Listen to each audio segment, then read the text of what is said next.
Welcome to Blake Street Banter, where one of us knows what the word banter means. The other one's just along for the ride. Tyler, say what's up. What's up? We're fighting through the odds today. We are. We have a window. We have a day. We're doing it. So you're probably listening to this 2 weeks, maybe 3 weeks. Who knows? Maybe 6 weeks later. But we just got done recording our Road to Blake Street pod with your mom's favorite player as a interview, and you would have heard me cutting out halfway through that. My power went out. I am one of 3 spots in the entire city. It's a big city. It's not like a 200-person city that just lost its power. So we are grinding through this. Got the hotspots on. We got the laptop up. We are doing what we can for you because the 3 of you definitely care. And just recognize that, please. Come on, it's 4. There is 4. Yeah, your mom, my mom, Lewis's mom, Noah's mom. So we got a few moms out there. But we're here, traditional Blake Street banter. We did the Road to Blake Street. You know, we got you later going into the season. But traditional Blake Street, we got free agents, we got Rule 5, we have fan questions, we have just a plethora of things to talk about, and all the other things like the predictions, the season recaps. Go listen to our boys and our girls, Susie and Pat, on the DNVR pod. Go listen to Evan and Skylar, who do a fantastic job on the Affected by Altitude. Rockies now just released kind of their end of the season pod over there. So you have outlets probably better than us to go get that stuff. But we're coming with the hard stuff for you right now. So trying to do things a little bit different, how we do at Blake Street Banter. So free agent talk, Rule 5 talk, and fan questions. So go listen to those pods, but then make sure you come back to us. Unsubscribe, resubscribe, re-download, download again. Do whatever you need to get our numbers up, please. And just let us continue to give you fun stuff. Again, nobody does what we do. And I mean that in the kindest way possible. So free agents. Let's talk free agents. Let's talk big money. 40-man roster is kind of getting settled in with the releases, and we could talk about releases for 10 minutes, but we're on a tight deadline. We'll talk about that for sure. Get your thoughts on that, Tyler. Headed to free agency, you got 3 names on this list. I think that's pretty clear with where we're at with all the DFAs that we have. But Chase Anderson, Brett Suter, and Chris Flexen. Do any of them resign? Do any of them come back? Do any of them get the Jose Urania treatment and get a quick extension? What are we doing with these 3 guys, and how does that kind of play out, you think, going forward? It's kind of tricky with at least the 2 starters with Anderson and Flexen. You've got to think they're interested. The Rockies are like, we absolutely need guys. The back of the rotation's wide open, especially the depth, like 6 and 7 in the rotation right now. Those are up for grabs too. So someone like Chase Anderson, Chris Flexen could fit. I don't think both would come back. So it kind of comes down to like a one or the other. Who would I rather have? And I'll turn it over to you. Who you'd rather have of the 2? I think I'd probably take Chase Anderson just for some. I think he's a little more stable. I don't know if he's giving you anything special, but over the span of half a season, he's going to give you like 80 innings of 5 ERA ball, which doesn't sound good, but that can keep a team afloat, and maybe like 5.5 ERA. Chris Flexen had a lot of down moments this year where it was like, So I'd probably take Chase Anderson over Flexen. I don't know how you're feeling about that. I'm kind of feeling the same way and trying to do the math real quick. 81 over 17 equals 5 innings. So Chris Flexen went a little bit deeper on average than Chase Anderson on games, just from innings pitched divided by games started, which is kind of what you're looking for from a group of guys from a relief 5th veteran starter type. And I heard Evan and Skylar talking about this with K-Dub on their pod, Affected by Altitude pod. And I don't know where I stand on inning eaters in a rebuild. Do you need that? Do you want that? Like, we saw it this year, and this is just going off the rails again. Like, we saw it this year with Noah Davis and Carl Kaufman. Like, they were the 6, 7 guys. And the Rockies kind of played it touch and feel, touch and go, kind of training wheels-esque, so to speak. Granted, there were some injuries with Noah, Carl with some adjustments needed to be made. And so you get these veterans who can just come in and eat innings. And I guess that's kind of the appeal of it. But I don't like that. Like I don't. I much rather give me a bullpen guy game. Like give me tie block. Go a 6-man rotation. Do I just don't understand the idea of bringing one guy in to eat up 100 innings when we have Case Williams, we have Joe Rock, we have Noah, we have Carl, we have Criswell who is can make it. We Yeah. have Valdez who was making starts down in AAA and was doing pretty well, who could have easily 8 innings. Like you have all these options. Why not do that with pitching like we did with the the bats, like where we brought in I don't know who played with us for a little bit, then got cut. Like after a few, there was a few bats that came in. Like Like you're Cole up Tucker's one. Cole Tucker, like you're gonna play cut. Coco Montes to an extent. Like we're just gonna play you, and then we're gonna cut you, and then if you go back down to the minor leagues, great. Like why can't we do that with pitching for like 2 or 3 starts and with our guys? I don't know. It's kind of me rambling, but I don't know how I feel about inning eaters. But to answer your question, I think Chase Anderson's the better option. Okay, that's fair. And that's why I would absolutely not advocate for both, because then you have like 2 innings eaters. I think that having veteran guys like that is kind of essential, actually, just to keep things on the rails. If you have young starters and you have a really bad week where they give you like 2 or 3 innings each, then your bullpen is screwed, and there's confidence issues at play. So I think having a veteran who can go like Chase Anderson, maybe give you 100 bad innings, but not 100 horrible innings. He also brings a ton of knowledge to the organization. He's pitched for like 6 different teams. He's like 37, I think. He's in his later 30s. So I like the veteran leadership aspect of it, like help guide some of these young guys. And then also the other nice thing about veterans, and we saw it with Jose Urania, you can cut those guys a lot easier. If they're not playing up to par, you can just completely get rid of them. When it comes to your young pitchers, you want to be a little bit more, treat them a little more like they're fragile. You can't, I mean, you can option them pretty easily, but 40-man spots are a different story. So someone like Chase Anderson, you could give him, the months of April and May, and if he's not doing well, then he's gone anyway. So I like that there's no attachment to them really. Sorry to them. It's kind of sad to live like, in the big leagues like that, knowing you could be gone at any moment. But them just providing stability, I think, is really important. So I'd like to see Anderson back, like 1 year, $2 million. Just someone that is going to at least give you like acceptable innings. Yeah. And I think you're right. I think just the acceptable innings, the easy to cut pieces, kind of a big deal. I don't know.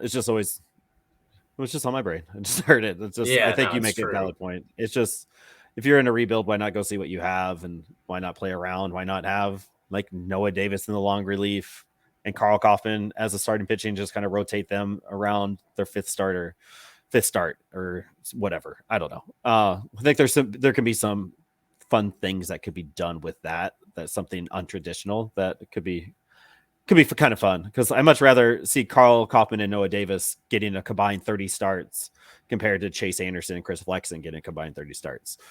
Like, give me those innings, having them work through it. But we also saw each of them not being able to go fives, that they were going 3-4 innings rather than 5 or 6, where Chase Anderson, Chris Flexen, you are getting 5-6 bullpen depth, health, blah, blah, blah.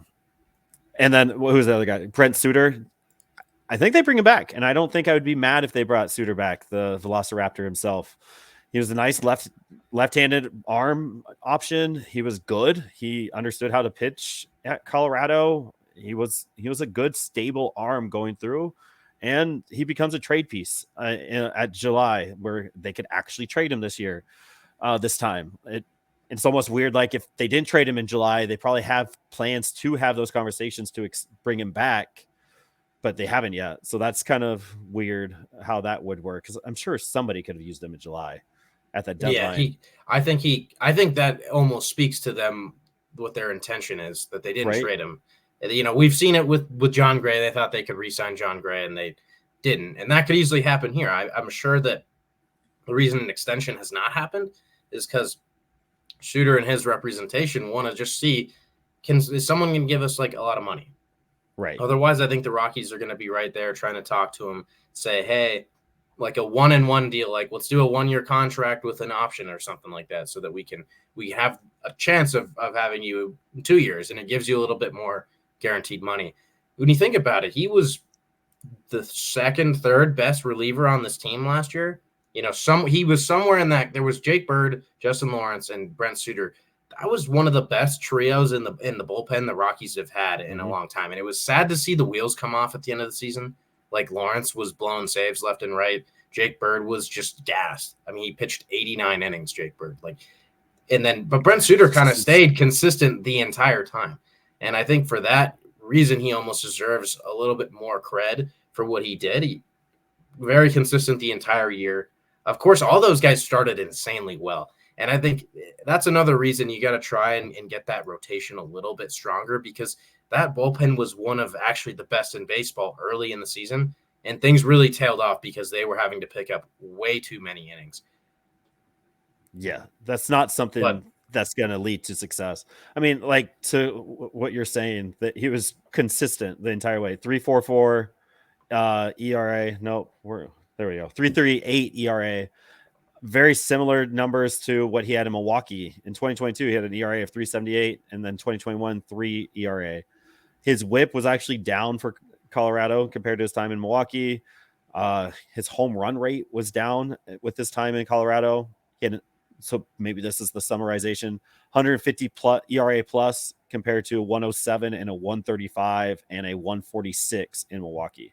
So like he's good, and you don't find a lot of good relief arms that can pitch in Colorado. Like go back to Adam Ottavino. Letting Adam Ottavino walk was absolutely insane back in the day because he was good at pitching in Colorado, and they just let him go. And so you kind of have this. You have a guy who can figure it out. So why not bring him back for that time? Kind of like you said, eating the arms of these young guys, like we said on the last pod.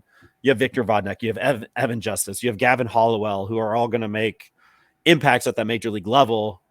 How do we make sure we don't Greg Bird and Justin Lawrence it with those guys? How can we add some arms, add some innings in that time as they try to figure it out? Bring him back. Well, I think also the fact that Suter's left-handed too.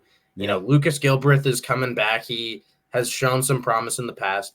Otherwise, you're basically counting on Evan Justice and Evan Justice alone. I don't think that there is another lefty that you can count on in this bullpen.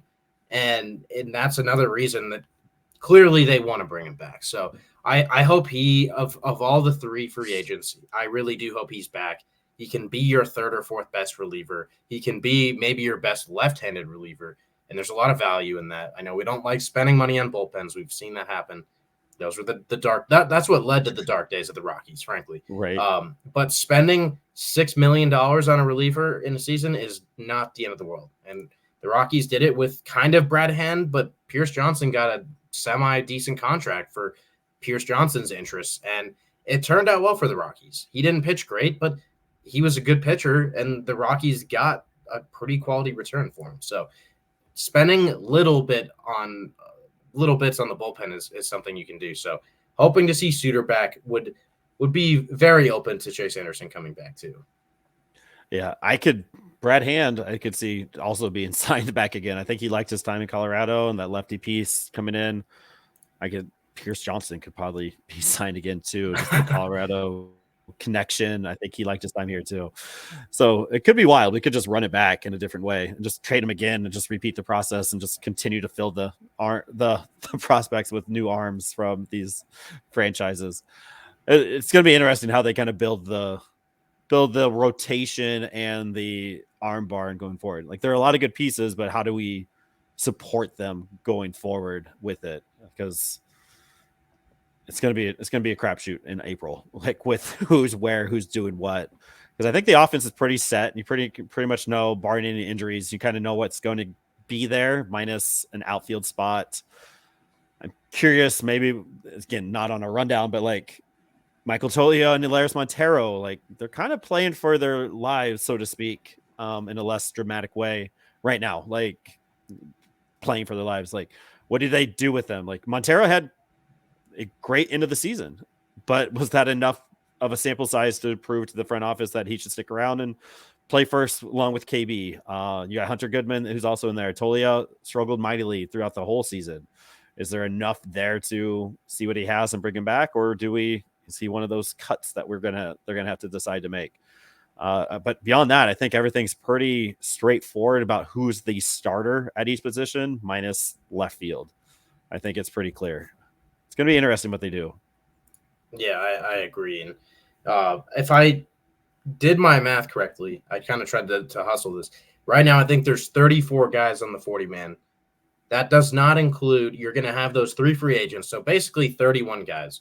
There's 4 coming back from injury. So you have 5 spots to play with, which will be interesting. And that's where you might find some wiggle room with your left field position. Like maybe someone gets added to the 40 man, whether that's before the Rule 5 or that's a free agent that they also bring in. So there's at least some flexibility being built into the roster.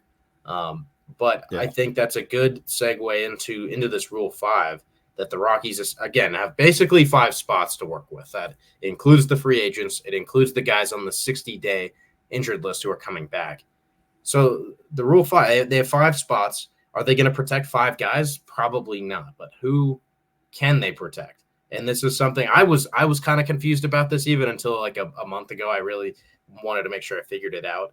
So just to be clear for everybody, any international player or high school draft pick who signed in 2019, they are going to be Rule 5 eligible.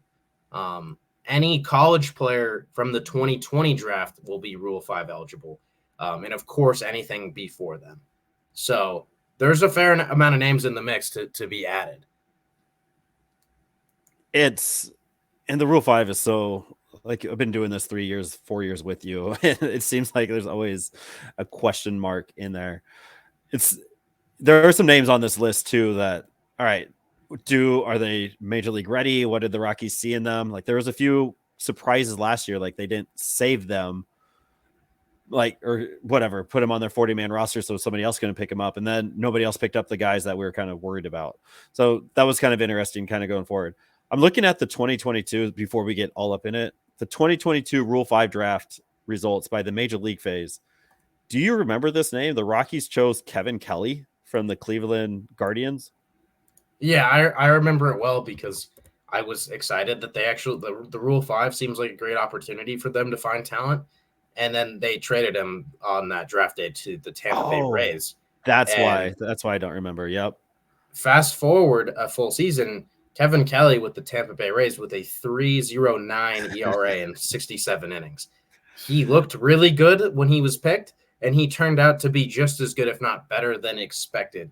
So the Rule 5 draft, you absolutely can find good players. It's a whole, like, basically political game, more like a chess game. If you think of like how Game of Thrones is like a chess game, you have to think about where you can give and where you can take. Like who are you, like, if they did take this guy, like good on them. It's not going to work out, blah blah blah. But it's definitely a fun time. And the Rockies, I think, have 2 guys sort of in that mold, but I don't really think that the Rockies are going to even consider playing around.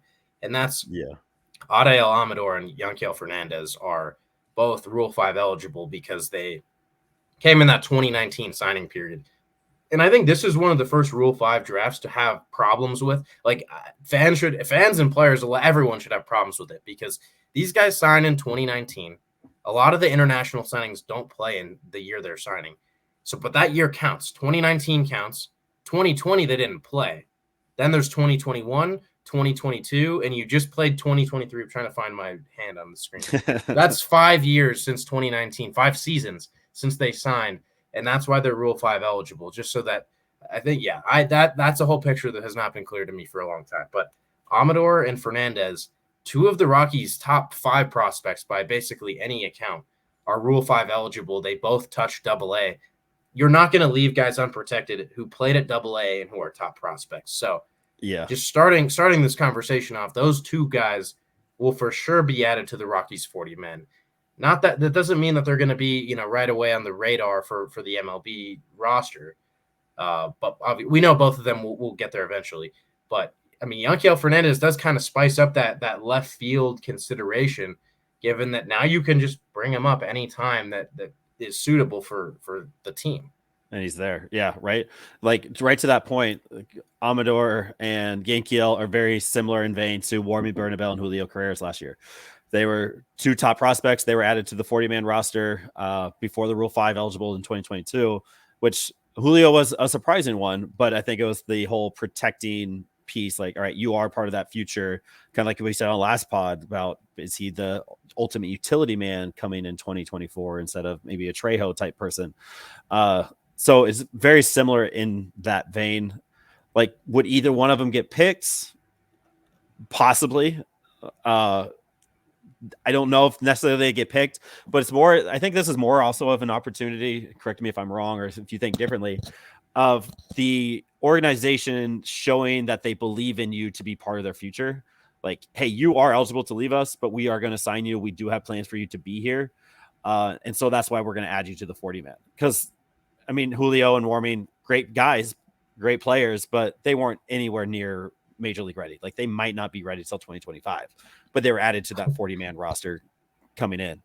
And if you look at the Major League Rule 5 history, again, just 2022, only 14 players were selected of the 30 teams, and every single one of them was a pitcher except for 2. There was 1 outfielder taken and 1 first baseman taken in those 14. So the chances of some of these guys getting picked are very, very slim. But it's possible. I mean, go to Detroit Tigers and finding a Jim and Akil Baddoo. He was a Rule 5 guy, and he's like the one position player I've seen be successful, like in my knowledge, from that position being on a major league roster and actually playing it out. So I think it's more of I don't think this guy will be major league ready this year, but I do believe it's all right. We believe in you that we're going to sign you and we want you to be part of this program going forward. Because like Victor Juarez is eligible, but like, do you find room for him? But he's only 20 years old, so like he has some time. I don't know. I think there's part of that goes into it because you think of all the guys who were eligible last year that didn't get picked, and that did have to kind of send a message to them, like, almost a wake up call. Like, I have to figure something out because clearly I'm not. I think a 40-man ad would be like penciling yourself into the future. It doesn't mean you're going to be part of the future, but it's getting you a step closer. And for guys like Grant Levine and Aaron Schunk, who are again going to be eligible for the second time, they have a chance to get protected. But it absolutely does send that message of like who we really want. But I will say with Adael Amador and Yanquiel Fernandez, I think a big reason you don't see so many position players taken is that teams will always protect top 100 prospects who are Rule 5 eligible. Teams would snatch them up. They would bury them on the depth chart just so they can, kind of, if they could keep them on the roster for the full year, then boom, they've just acquired a guy who was a top 100 talent. I think you just don't see those guys available to be picked very often. And that's Amador, valid. You could make a very strong case he could play on a big league roster, anytime. Would he be successful? Not necessarily. He does need a little more time in the minors, but I think both those guys would get taken. So it is sort of like reaffirming, like, hey, you're part of the future. But in some cases, it is like a pure procedural move. Like we have to cover our asses so that we are not getting screwed. Someone like Victor Juarez, though, I think there's little to no chance he's taken. But I did want to include him in the list since he was part of that class as well. Yeah, and he's a good arm to have, and that's a good point that you just made. Can't say I thought about that. It makes sense. That makes sense. Like, if you could steal a top 100 prospect for like free, and just to have him on the bench for an entire, like, why, if you're the Pittsburgh Pirates or the Colorado Rockies, even, like, why aren't you doing that? So that does make sense. I like that argument. Again, the Rule 5, you mentioned it there. You have to be on that major league roster, barring any injuries, for an entire year. Otherwise you go back to your home club. So the Rockies had Jordan Sheffield. That was probably the last major league relevant guy they did. He was a Rule 5 guy in 2021. Something like that. 21. I think it was 21. I think it was 21. He did really good. Then he got injured, and then he played for a little bit in 2022, and then they cut him. So like, it is there. That is an option. So they have to be there that whole year. Otherwise they go back. So, and then some other names on this list. You mentioned Grant Levine, Aaron Shunk could be saved. Like Aaron Shunk is knocking on the door. He should be like next up in line to be on the major league roster. But then you have these guys, the college players from the 2020 draft, pitchers like Chris McMahon, Sam Weatherly, Jack Blomgren. Um, and then I think more importantly is these guys these that we acquired at the deadline last year, who are some names that we have to consider. Again, I don't think they get picked in the MLB Rule 5, but do you see them adding any one of these guys? Tanner Gordon, Alec Barger, or Van Skoyak? I think Tanner Gordon stands out as one that maybe he doesn't get taken, but he's on that fringe where teams would say, okay, this is one of the 20 to 30, maybe 40 best guys available, and that Yeah. is going to at least get you in consideration to be taken. He pitched pretty well in AAA, which kind of speaks further to a team that wants to just add some talent to their pitching staff might take Gordon. They might say, hey, we're going to use you as a reliever, which kind of helps if you're a team that takes someone in the Rule 5 draft. Using them as a reliever, you're going to keep them far more often than not. Taking a starter and using them as a starter, that's a tough. The odds there are not great. When it comes to Alec Barger, he's looked good in the fall league. I kind of doubt he gets protected, although the Rockies almost always do add some of these relief guys to their 40-man, even if they don't really have to. Like, yeah, I don't think he would get taken unless he is piping 98 in the fall league.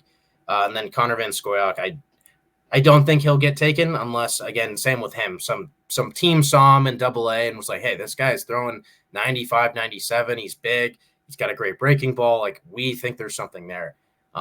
Tanner Gordon, though, I think is the third name I would really be watching to be added to the 40-man. It kind of goes to, like, they asked for these guys in trades. And Alec Barger sort of goes, contrary to this. They added guys they knew were going to be Rule 5 eligible.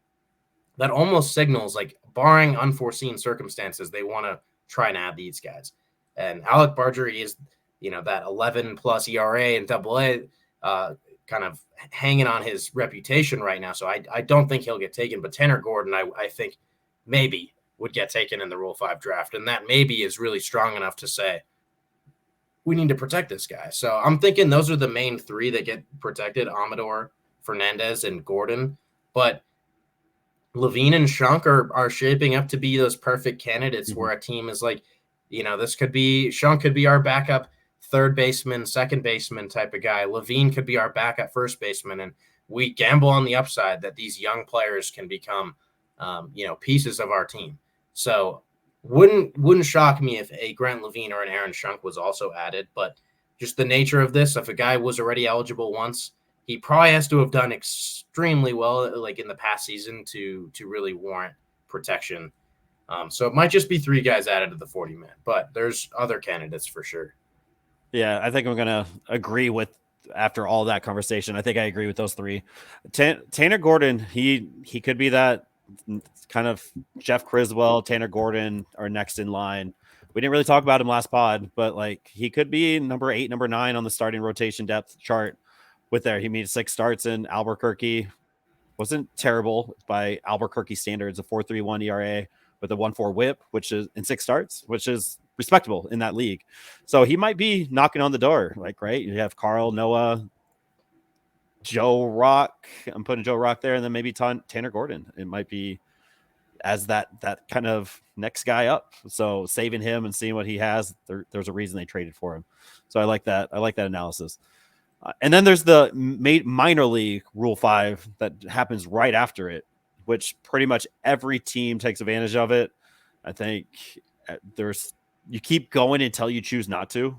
Like the Phillies filled up their farm system last year because they had to cut ties with a bunch of because they traded for a bunch to make their playoff push last year. They added 7 guys to their minor league roster last year through the MILB Rule 5. The Rockies took Eli Lingos, which we didn't see much of. I think he was dealing with an injury most of the year. And then in the round 2, they took Nick Cuccia, who was the closer for the Hartford Yard Goats. And I think they might have got a future barn piece for a few seasons in him. So I don't know what those rules are. The minor league Rule 5 is super complicated. And I remember last year when I tried to find out how that was broken down, I couldn't figure it out for the life of me. But there is another section of it. That's what we lost. We lost one guy in that I think sense. too there was Isaac Collins for sure. He was the Yep. second base. I think he was in Hartford the He went to previous Milwaukee. year. Yep. I'm not sure if there actually was a second. It might have just been him last. Oh no, Mateo Gill, who was part of the Nolan Arenado trade, was Yep. taken He by the Mets. went to the Mets. Yep. That's right. But yeah, it's a weird part of the draft because I think there's a split between what's public knowledge. I think there's a player pool that teams Yep. specify that doesn't get publicized as far as I'm concerned. Like there is a AAA, I think there's 40 guys or something that they put on their AAA roster. And if those players are not on there and they've accumulated enough time in the minors, those are the players who are eligible.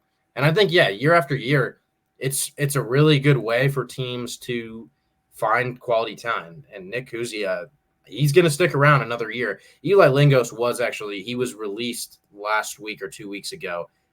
Just didn't take any steps forward. He pitched with Albuquerque a fair amount. I think he was mostly like 89 to 90. And I don't know if the Rockies saw enough to think he's part of the future. Mm-hmm. But Nick Kuzia, he's going to be around at least another year. So that's a fun part. We're gonna spend some time with that once those results come in. It's a fun time.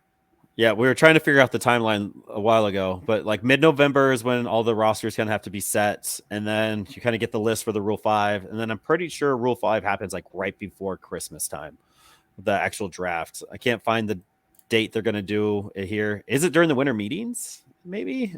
I think based on December the 7th was when it was released last year, the article. Year. So I'm guessing it's about the same, and December. I forget when the winter meetings are exactly. I know what happens in about 2 weeks is the general manager meetings, which is just kind of the preface, I guess, of the winter meetings. So I think that's sort of in preparation for all these, picking who's on your 40 men and stuff. All the executives are going to get together and talk, potential trades and stuff. So it all starts to get going the second the World Series is up.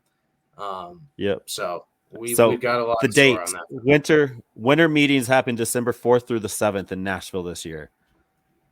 So and then, according to that timeline, right the Rule 5 I think happens during the winter meeting. So that early part of December is when that Rule 5 will hit.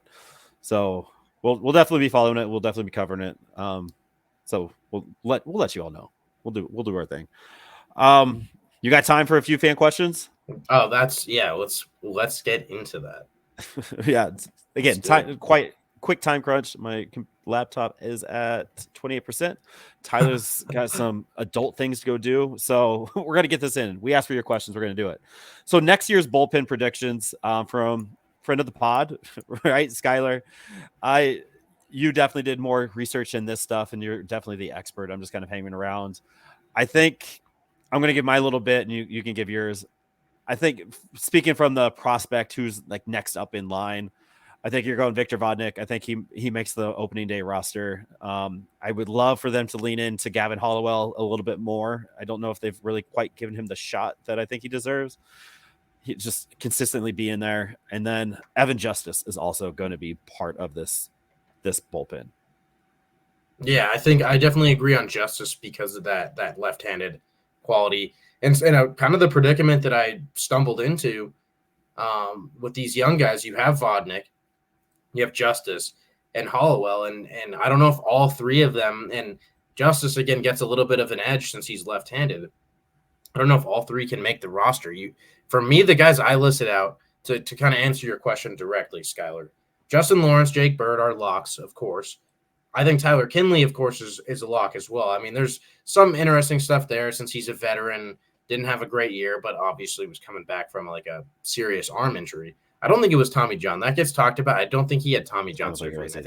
I think I saw a lot of people tweeting about that. But Victor Vodnik, I think, is going to make the roster as well. You look under the surface of his performance last year, it was really good. A lot of strikeouts, not many walks. It just was a lot of hits, which sometimes is out of the control of the pitcher. Like all they can do is execute the pitch.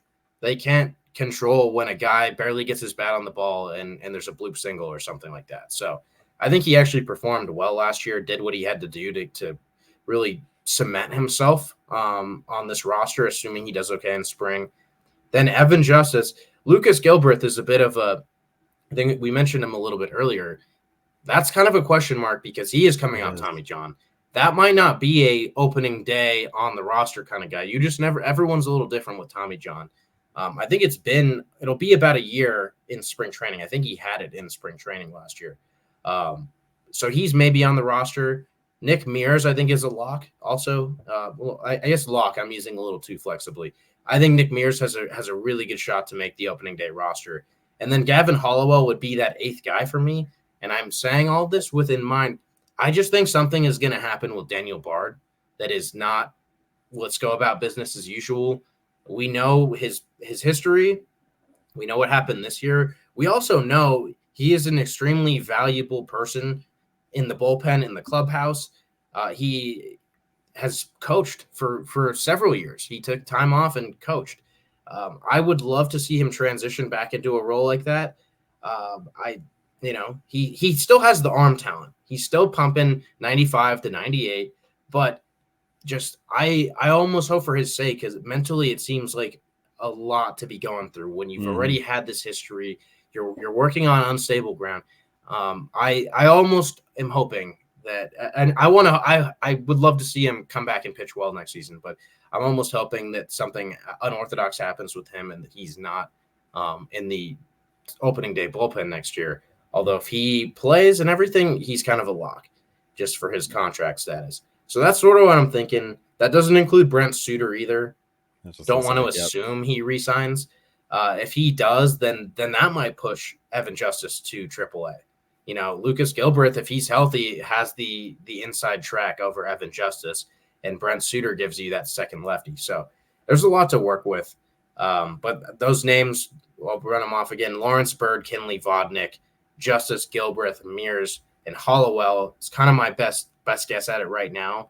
The Bard thing is kind of being a little bold, going outside the box, but it just seems like it's in the best interest of everyone to have that decision made. Yeah, it's going to be interesting what they do with Bard. I was kind of thinking the similar thing as you. Just what do they do with them? Next question from Nolan, NMR 1312. Concerned with lack of power? Think it will improve? Yes, and yes. I talked a little bit about last pod with my prospects, my top 5 prospects. 2 of those 3 are big power bats. I think they're going to be coming up. I think you get a lot of power from Hunter Goodman, and I did not say those names on purpose because I need you to go back and listen. Hunter Goodman brings some pop. Chris Bryant, whatever. But you got Nolan Jones, who's going to give you 20, 30. You have Ryan McMahon, who's going to give you a solid 20, 30. And then you're kind of at a loss. You got 10, 15 spread out there. Sean Bouchard, healthy, might get 20. But then you have those guys coming up. I think there's a lot of power coming up that's knocking on the door that will be nice to have. Do we get a full season Elias Montero? Because Dude Man's going to hit 30 bombs easily too. The Rockies just kind of need to lean into letting these young guys develop and do their thing. Because when Montero hit the ball, he mashed the ball. So let him hit the ball and let him get you 30, 35 deep. And it's what wins playoff games. It's what wins playoff series. Like Carl Schwarber hit under 200, had 40 singles, but had 45 home runs on the season. He's doing the same thing in the playoffs, and it's exactly what's winning them games. I think you need to find that power. You can't. And you look at the other 2 teams, like you got the Rangers and the Astros. They're power. Diamondbacks are struggling a little bit. They don't have that power as much as frequently as you do with those other lineups. So I think there is some success in that. And the Rockies not having that right now does worry me some, but there is some big power bats coming up through the system. We won't see it in 24, I don't think, but 25, 26, I think we'll start seeing the uptick in bombs a little bit more. Yeah, I think those guys are there, but as we've seen with a lot of these higher end prospects, it takes a little bit of time to really get settled. I mean, for Montero, potentially it took him a year, a little over a year to get settled. He had a really great end of the season. For about a full season, though, we were like, this guy might be toast. And I think in the front office, they were probably close to saying, Yeah, I don't know if Montero's done enough to stick around. He kind of settled himself down, and he might contribute more power. I think there's a bit of an addition by subtraction thing going on here, though. The Rockies gave 200 starts, over 200 starts Yeah. to or games. It's hard to find data on who started, but Harold Castro, Jerks, and Profar appeared in a combined 210 games. They gave them 9 homers. Like there was no power production to be spoken of with those two guys, especially Harold Castro. You're also maybe going to see a little less Alan Trejo, who I like Trejo. I think he's a big leaguer, but he is not a consistent offensive power threat. He left a bit to be desired on the offensive side. You're not going to see Jonathan Daza next year for the first like 6th or 7th of the season. He appeared in 24 games last year. He does not provide any power. You're not going to have CJ Cron had some power last season, but also was kind of a down year by his standards on the power side. Giving those starts to someone else, you might get more. And then you also kind of on the other side of this, though, you have Brendan Rodgers, who's going to play a lot more. He's a 20 homer guy. You mentioned a lot of other guys who could be 20 home run hitters. Maybe even Sean Bouchard is a 20 homer guy. I think next year, and I'm really just echoing what you said, next year is probably going to be a little bit of an uptick in power, but not quite to what you hope to see in 2025. 2025 is where you hope the Rockies are finally back to there's a 30 home run hitter and there's like 320 home run hitters and a few guys also in double digits. This season we saw the team lead was Ryan McMahon with 23. Nolan Jones just managed to get to 20. Tovar had 15, Elias Diaz had 14, and then you had Doyle, Crone, Montero, and Bryant, who barely cracked double digits for the Rockies. Better than it was actually in 2022, where I think they only had like 3 or 4 guys with double-digit homers. But there's a lot of room to improve. So next season, I think you'll see a little bit of progress on that front, but it's going to require a Jordan Beck or a Yanquiel Fernandez or eventually Zach Veen to click in that left field spot or somehow, some way, though. There's a lot of power hitting prospects, so just got to hope they figure things out. Yeah, it's definitely it's there. It's there because I think we predicted that how many people would actually have double digit home runs. I think we are all like over under was 5.5. I think most of us took the under, which we were wrong, which was good. So hopefully that just keeps going up. There's 2 more questions. They're kind of in the same vein from McFly on Instagram, who asked who, if anyone, would we like to see traded in pursuit of pitching. And then Dari on the Twitter had a 2-part question. We'll talk about the second part after the first part. But with Amador being close, what do you think the corresponding move would be to give him reps, trading Rymack or letting B-Rod walk in free agency?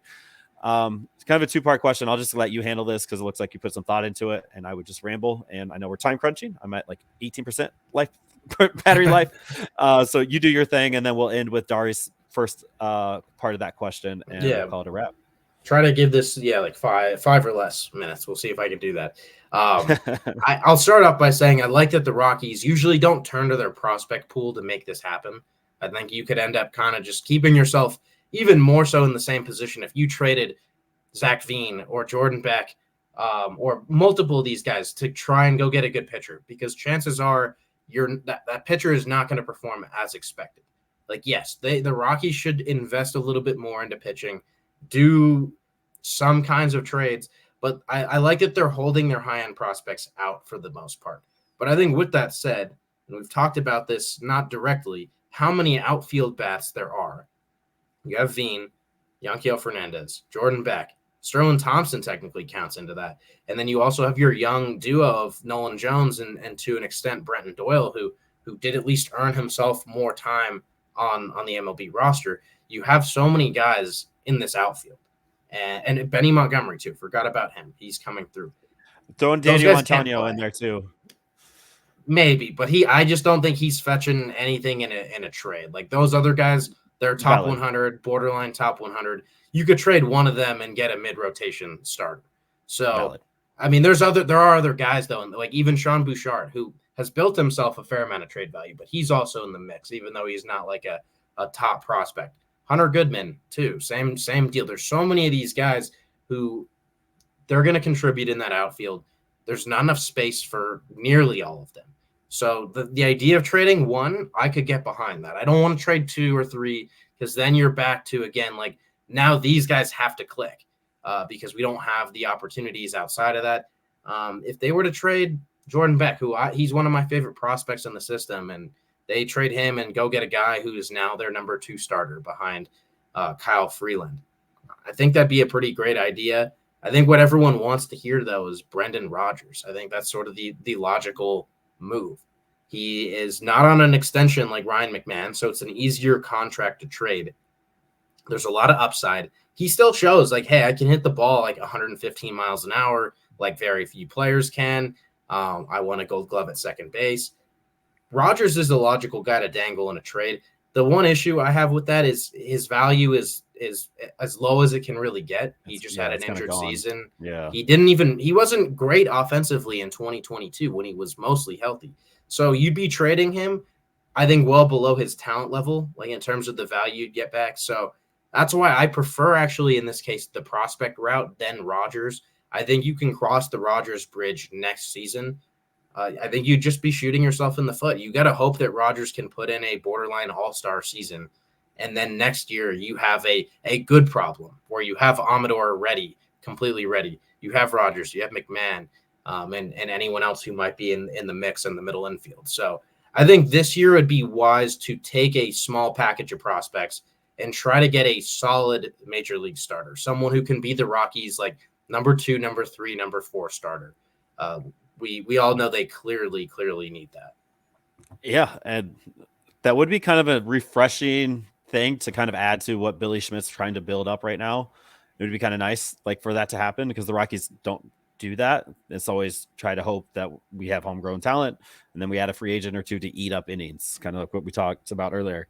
So why not do something different to add to this rotation that would be viable, like knowing what you're going to get with some guys that you don't know what you're going to get. We love prospects. That's what we do here. But there is something that there is value in that from a business standpoint that probably needs to start happening a little bit. I do you think they do it? I personally don't think they make a prospect trade this year. I don't see it happening. What do you think? Unlikely. I think it's more likely, though, this year than it has been at any point in the last 5-10 years. I think they do realize we have a lot of guys, yes, and we have a lot of needs. So I think there's gonna. I mean, we saw last year. Obviously, Bill was talking. Bill was trying to make trades, but didn't want to screw himself. Like, he traded Juan Brito last year, a different kind of trade. He didn't get a pitcher, but he traded Juan Brito, who coming into the season would have been like a top 20 prospect. So I think there's some willingness. I don't think it happens, but I would not be surprised if it did. Yeah. Yeah, I guess that's true, but Nolan Jones wasn't really major league now at that time. The Rockies didn't even believe with him. So, like, he was major league ready, but not what the Rockies thought. Like, just bringing in somebody that could slot in as the number 2 starter, like, would be fantastic. Like, could you imagine?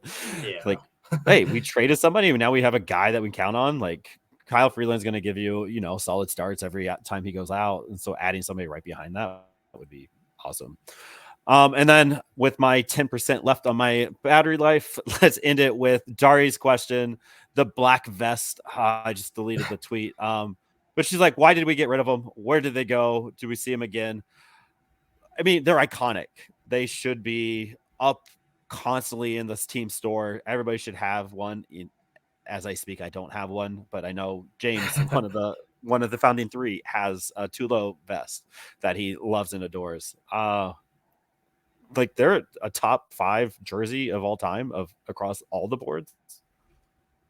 I mean, yeah, I think it's the most iconic, at least modern Rockies jersey. I know that they had some in the 90s that were pretty snazzy too, but the black vest, I guess there are some kinds of rules on how many jerseys you can have and stuff. I think that's silly. Like, why not have those specialty jerseys that you can bring out for like 5 games out of the year even? Like, if we got to see black vests 5 times, in a season. It'd be like, okay, I feel like this is still Rockies baseball because Yeah, growing give up, me the you Black see the Vest over the Rockies City play. Connects.